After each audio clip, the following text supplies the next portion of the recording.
Salam vatandaşlar, men şu goşguymy eşek yüzlü Haramoğlu Berdimuhamedova bağışlayan. Sen bir atlı oyuncuların birisin. Oyunlarına düşünmedik haramda. Maskara vaz oyuncunun pirisin. Oyunlarına düşünmedik haramda. Süyücü kesel senin beynini iyiydi mi? Hoşsarların ya da puldan doydu mu? Ya da biri bes et inlediydi mi? Oyunlarına düşünmedik haramda. Yalandın senin özüngem doydun mu? Halkın bizar bulununu duydun mu? Oğlunu koymak kararına geldin mi? Oyunlarına indi düşündük haramda. Bize indi oyuncular gerek değil. Senin oyunumuz yer yağlı çörük değil. Bize indi dünyanın yüzü seyrediyer. Oyunların bitti senin haramda. Kim bolsa da ödüne at dakmasın.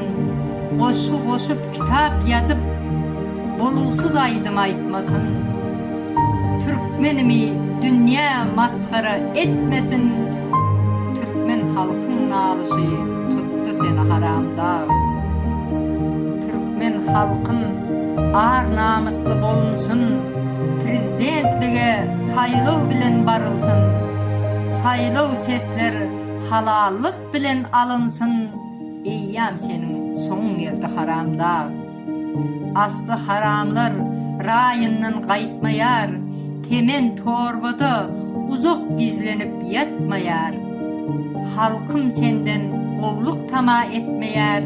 İndi senin son geldi haramda. Haram dağın gitti, gittiği olsun. Kim gelse de önce halkı düşünsün. Öz halkını vatanın içine alsın. Cehennemin düğüne çelli yolun var haramda. Yaşullar yalandan çapak çalmasın. Sakkalının ağından utansın, yalandan gülmesin. Orta çıkıp yalan gürlep içinden karış etmesin. Binamız yaşulları dörüttün sen haramda.